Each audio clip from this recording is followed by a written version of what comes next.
Hello नमस्कार दोस्तों। स्वागत है आपका आपके YouTube channel Ram driving guide में। तो जैसा कि आप सभी को पता है कि हमने बियर ग्रिप ड्राइवर की सीरीज शुरू कर रखी है। मैं कैमरा ऑन कर लेता हूँ एक बार।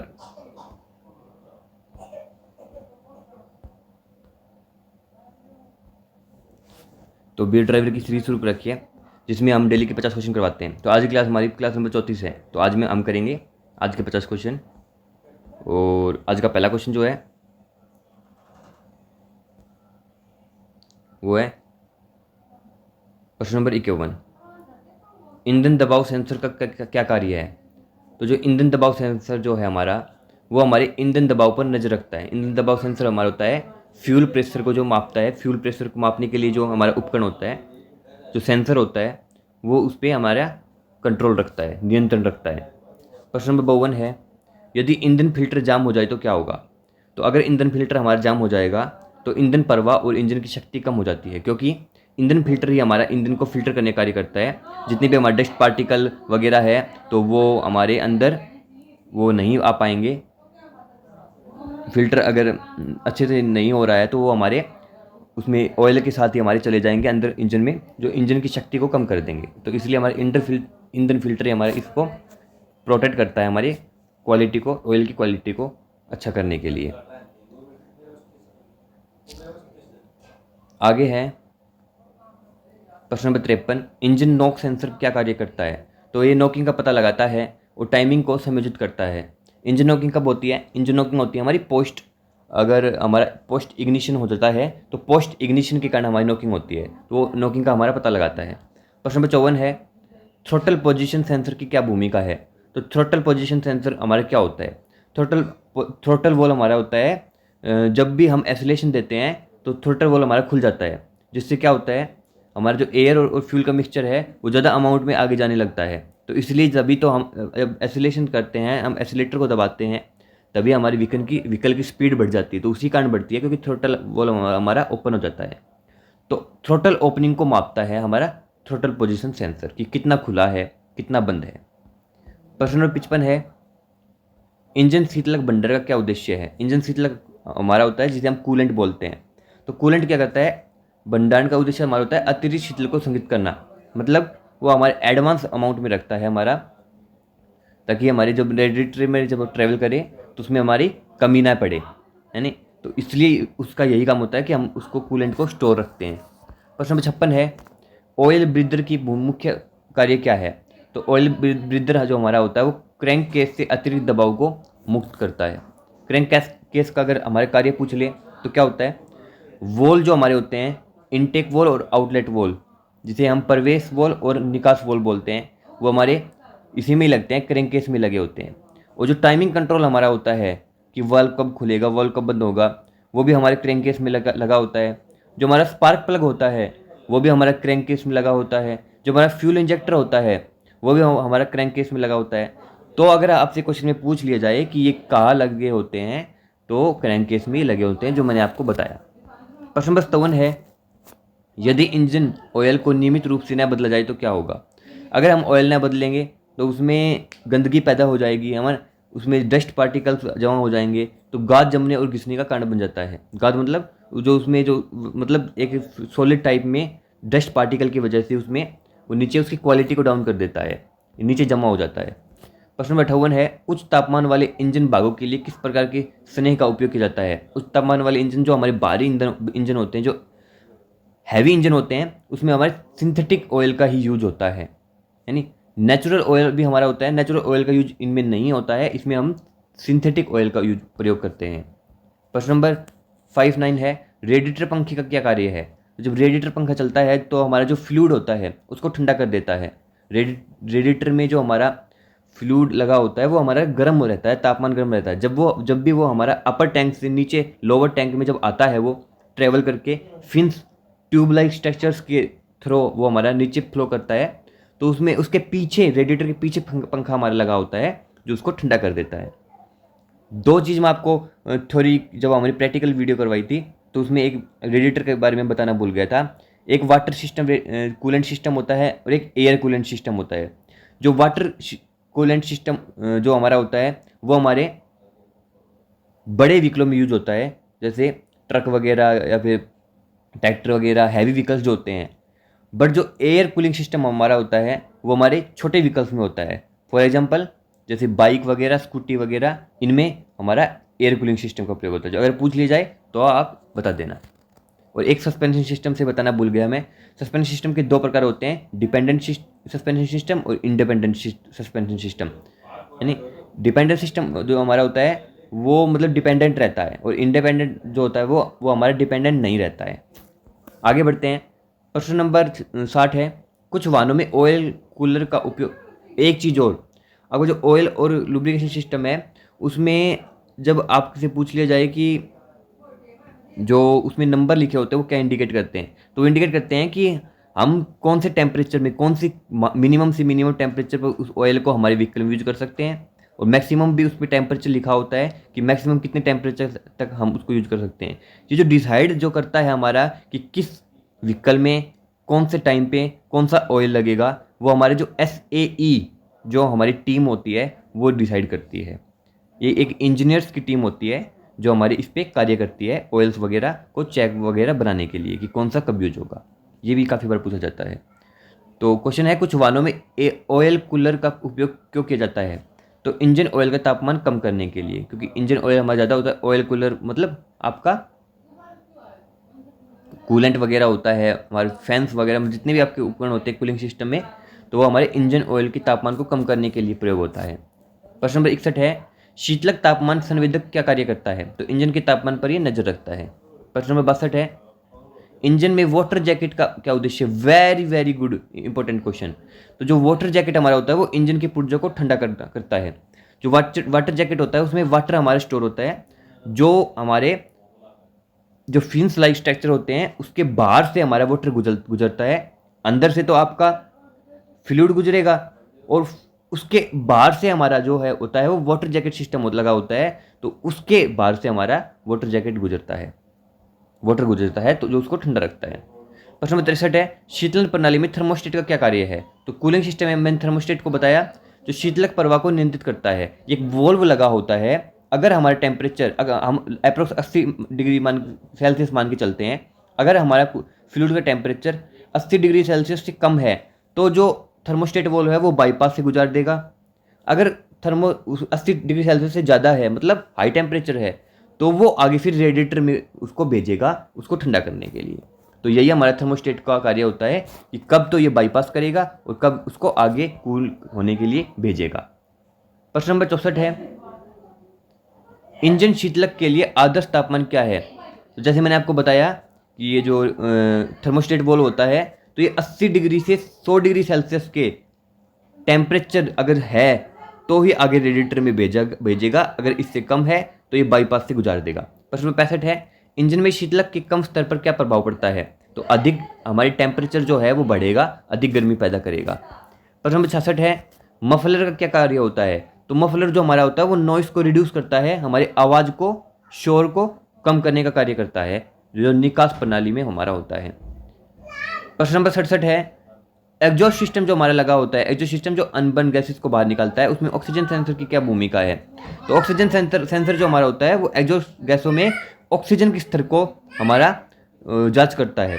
अगर उसमें वो डिपेंड करता है कि जो हमारा ऑक्सीजन सेंसर में हमारा बता देता है कि आपकी जो पोल्यूशन, आपकी जो गैसेस बाहर निकल रही है उसमें कितनी मात्रा है ऑक्सीजन की, तो वो डिसाइड करता है कि बता देता है कि कितना पोल्यूशन आपका ज़्यादा आपका हार्मफुल हो रहा है या कम हार्मफुल पोल्यूशन हो रहा है। तो ये ऑक्सीजन सेंसर से हम हमारे इंजन की स्थिति को भी पता लगा सकते हैं कि हमारा इंजन सही कार्य कर रहा है या नहीं कर रहा है। प्रश्न नंबर 68 है, एग्जॉस्ट पाइप का क्या कार्य है। जो जो जो एग्जॉस्ट पाइप हमारा होता है वो इंजन में गैसों को बाहर निकालने का कार्य करता है। मतलब जो हमारी फोर्थ स्टेज जो हमारा होता है, एग्जॉस्ट स्ट्रोक जो हमारा होता है, निकास पर जो स्ट्रोक होता है, वहाँ से आपके आउटलेट वोल्व से बाहर होके सीधा आपके जो आउटलेट मैनीफोल्ड होता है, आउटलेट मैनीफोल्ड से जाएगा, कैटालिटिक कन्वर्टर से जाएगा, उसके बाद में एग्जॉस्ट पाइप से आपका गुजर के आपके मफलर साइलेंसर के द्वारा आपके बाहर चला जाएगा, आपकी जो अनबर्न गैस होती है। प्रश्न नंबर 69 है, उत्प्रेरक कन्वर्टर जिसे हम कैटालिटिक कन्वर्टर बोलते हैं, उसको किसके द्वारा किस प्रकार का उत्सर्जन कम किया जाता है। मतलब कौन सी गैस आपकी होती है जो ज़्यादा हार्मफुल से कम हार्मफुल गैस में ये आपका कैटालिटिक कन्वर्टर बदल देता है। तो वो आपका कार्बन मोनोऑक्साइड की जो गैस होती है, कार्बन मोनोऑक्साइड ज़्यादा हार्मफुल को कम हार्मफुल में हमारा कैटालिटिक कन्वर्टर, जिसे हम हिंदी में उत्प्रेरक कन्वर्टर बोलते हैं, वो कम कर देता है। प्रश्न नंबर 70 है, डीजल इंजन में पार्टिकुलेटर फिल्टर का क्या उद्देश्य क्या है? तो जो पार्टिकुलेटर फिल्टर हमारा होता है वो छोटे छोटे कणों को हमारा फिल्टर करने का कार्य करता है। तो कालिक के कणों को पकड़ना, मतलब छोटे जो भी डस्ट पार्टिकल वगैरह होते हैं उनको फिल्टर करने का कार्य करता है। प्रश्न नंबर 71 है, क्लच प्लेट का क्या कार्य है? तो क्लच प्लेट जो हमारा होता है वही हमारे पावर ट्रांसमिशन को जोड़ने और अलग करने का कार्य करता है। जो आपकी क्लच प्लेट होती है वो आपकी फ्लाई व्हील से अगर अटैच है तो आपकी पावर ट्रांसमिशन आगे हो जाएगी। अगर वो डिसएंगेज है, मतलब क्लच प्लेट आपकी फ्लाई व्हील से टच में नहीं है, तो आपकी आगे पावर ट्रांसमिशन नहीं होगी, उसे हम डिसएंगेज बोलते हैं। जब हम क्लच पैड दबाते हैं, क्लच को दबाते हैं हमारे पैर से, तो तब हमारी जो क्लच प्लेट होती है वो अलग हो जाती है फ्लाई व्हील से, और जब भी हम क्लच पैड को छोड़ते हैं तो वो फिर से हमारी एंगेज हो जाती है, हमारी जुड़ जाती है फ्लाई व्हील से, और हमारा पावर ट्रांसमिशन शुरू हो जाता है।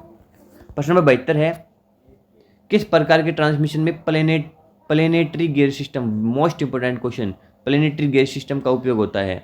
तो जो ऑटोमेटिक ट्रांसमिशन सिस्टम हमारा होता है, स्वचालित ट्रांसमिशन होता है, उसमें हम प्लेनेटरी गियर सिस्टम का उपयोग करते हैं।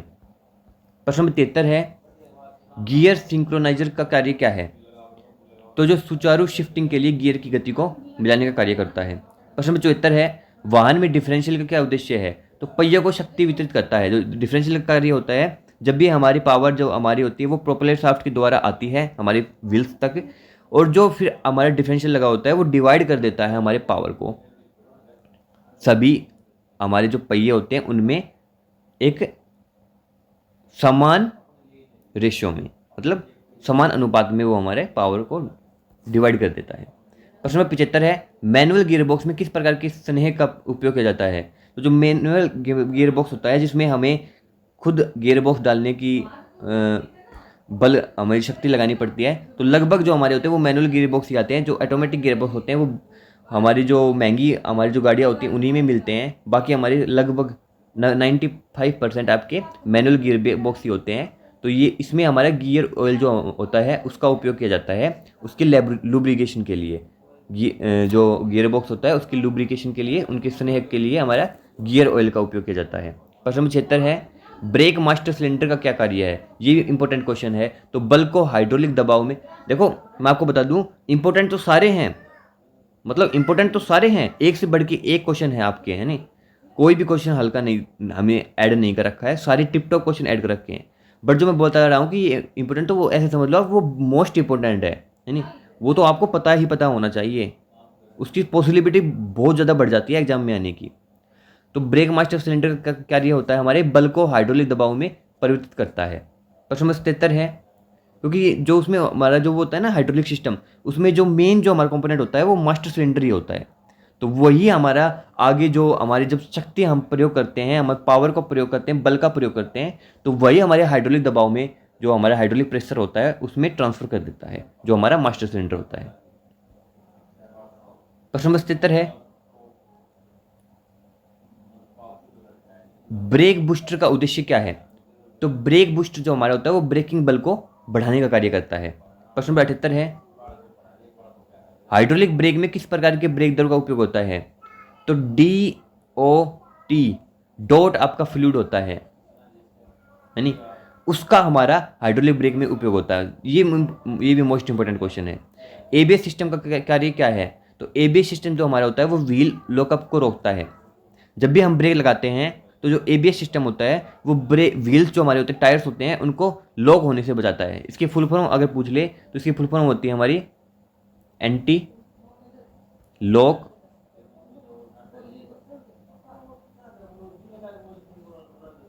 Braking system.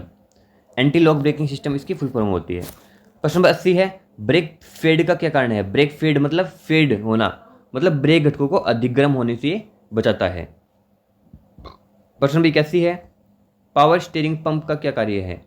तो जो पावर स्टीयरिंग पंप हमारा होता है वो स्टीयरिंग मूवमेंट में सहायता करता है। मैंने आपको थोड़ी अब हमने हमारी प्रैक्टिकल क्लासेस हुई थी उसमें मैंने आपको पावर स्टीयरिंग के पंप का उसमें दिखाया था आपको पावर स्टीयरिंग जो आपका होता है, और स्टीयरिंग लिंकेज भी आपको दिखाया था, स्टीयरिंग लिंकेज, टॉय जो आपके टॉय रोड होते हैं, टॉय जॉइंट्स होते हैं, वो भी आपको दिखाए थे स्टीयरिंग सिस्टम में।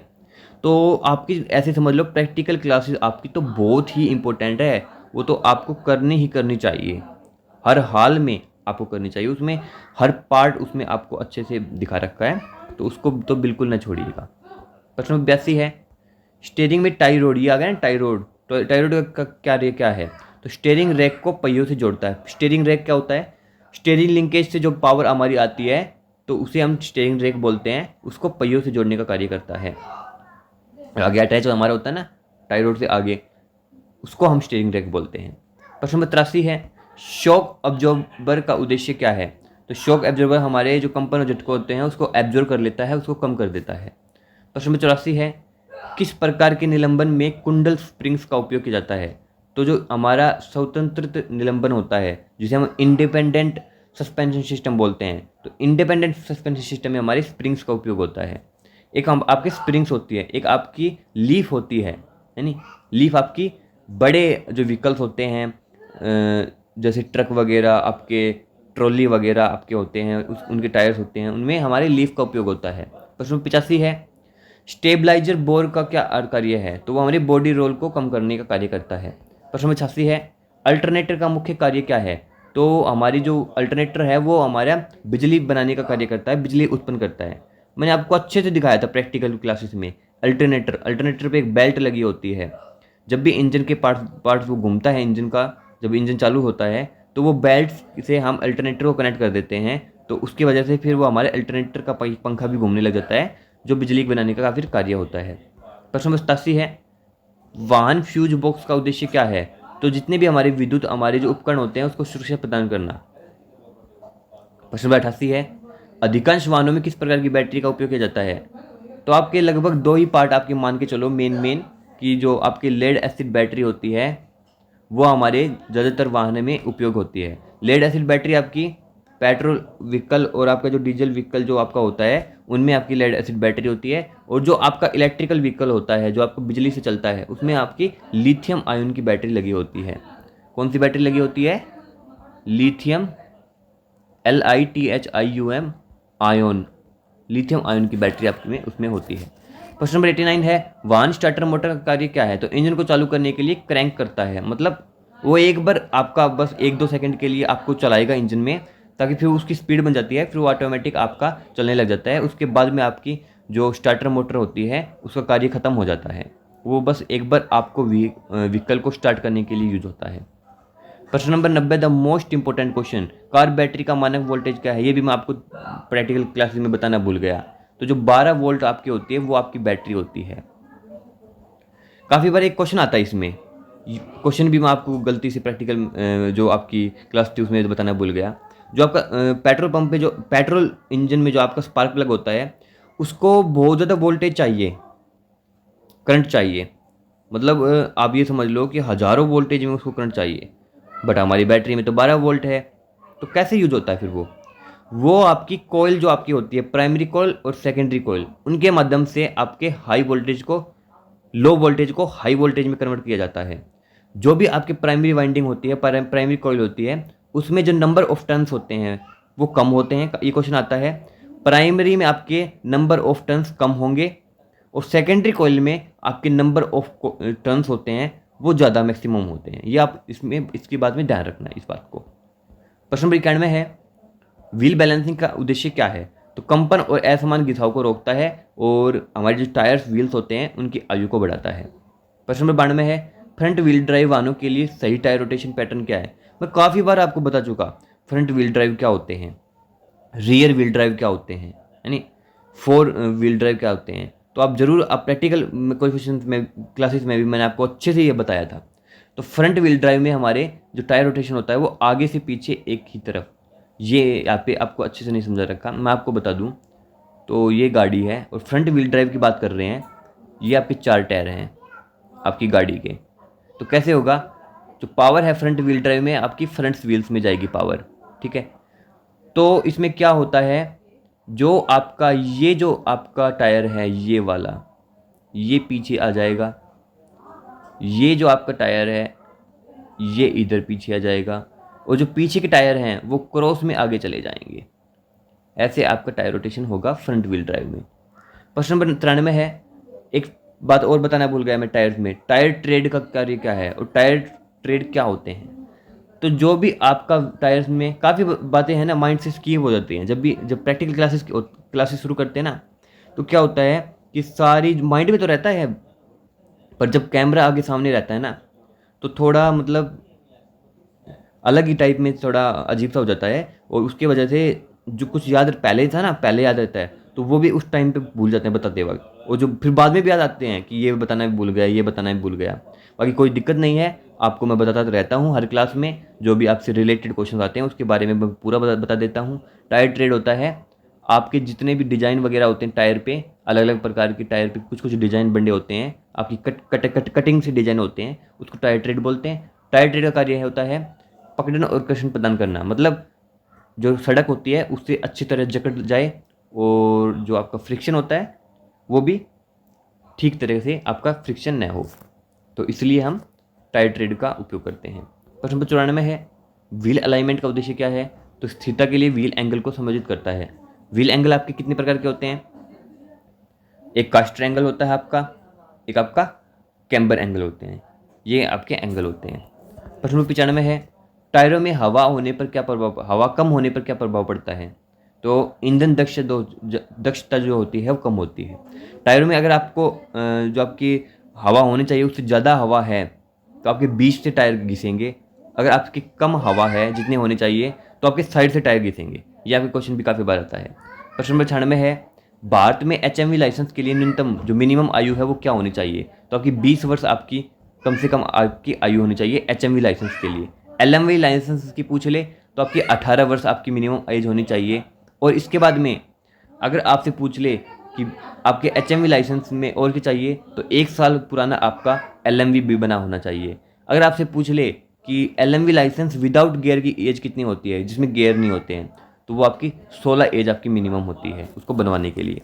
प्रश्न 97 है, भारत में लर्नर लाइसेंस की वैधता कितनी है। तो 6 महीने आपकी लर्नर लाइसेंस की वैलिडिटी होती है। प्रश्न 98 है, पीली नंबर प्लेट क्या दर्शाती है। तो जो येलो नंबर प्लेट आपकी होती है वो वाणिज्य वाहन दर्शाती है, जिसे हम वाणिज्य वाहन बोलते हैं, जिसे हम ट्रांसपोर्ट व्हीकल बोलते हैं, जिसे हम कॉमर्शियल व्हीकल बोलते हैं, जिसे हम व्यापार के लिए करने वाला व्हीकल बोलते हैं। ये सारे इसमें आपके होते हैं, पीली नंबर प्लेट होती है। सफ़ेद नंबर प्लेट आपकी निजी आपका व्हीकल है उसमें सफ़ेद नंबर की नंबर प्लेट होती है। अगर आपका इलेक्ट्रिकल व्हीकल है तो इलेक्ट्रिकल व्हीकल में आपकी हरे रंग की नंबर प्लेट पाएगी। अगर आपने नई गाड़ी ली है और उसका टेम्परेरी रजिस्ट्रेशन है तो आपकी लाल रंग की नंबर प्लेट पाएगी। अगर फॉर्जन नंबर प्लेट है, फॉर्जन अगर आपकी नीली नंबर प्लेट है तो उसमें आप वो समझ लो आपकी फॉर्जन व्हीकल है। अगर आपका नेशनल एंथम है आपके नंबर प्लेट पे तो वो राष्ट्रपति की गाड़ी है नहीं। तो ये छोटे छोटे आपको पता होने चाहिए। इसके बाद में आपके 99 क्वेश्चन है, भारत में शराब पीकर गाड़ी चलाने पर क्या जुर्माना है। 10,000 जुर्माना है आपका शराब पीकर अगर आपको गाड़ी चलाओगे तो। आज का जो लास्ट क्वेश्चन है वो है, सड़क पर रिफ्लेक्टर आपका जो के लगे होते हैं उसका क्या उद्देश्य है। रिफ्लेक्टर क्या होते हैं, एक शीशा सा आपका शीशा सा दिखेगा आपको है ना, सड़क के आपके मोड्स पे ज़्यादातर दिखता है। तो रात में दृष्टता में सुधार करने के लिए आपके सड़क पर रिफ्लेक्टर लगे होते हैं। सॉरी रिफ्लेक्टर वो नहीं होता, मैं गलती हो गई, मैं क्षमा चाहता हूँ आपकी। तो रिफ्लेक्टर आपका होता है रेड रंग की आपकी पट्टी सी होती है, जब उस पट्टी पे लाइट पड़ती है ना हमारी तो लाल रंग की चमकती है, यानी उसको रिफ्लेक्टर बोलते हैं। तो वो आपके जो आपके नाइट में आपको अच्छे से दिख जाए, आपके हर आपको साइन बोर्ड जितने भी होते हैं वो साइन बोर्ड अच्छे से दिख जाए, आपको ब्रेकर वगैरह होते हैं ब्रेकर वगैरह अच्छे से दिख जाए, इसलिए आपके सड़क पे रिफ्लेक्टर का उपयोग होता है। तो ये आज की क्लास थी, आपको कैसी लगी आपको क्लास, आप जरूर आप कमेंट बॉक्स में बताइएगा। कोई भी अगर आपका डाउट है तो हमें कमेंट कीजिएगा, हम हर एक कमेंट का रिप्लाई देंगे। और लाइक कर लो वीडियो को, चैनल को सब्सक्राइब कर लो। मिलते हैं नेक्स्ट वीडियो में। जय हिंद।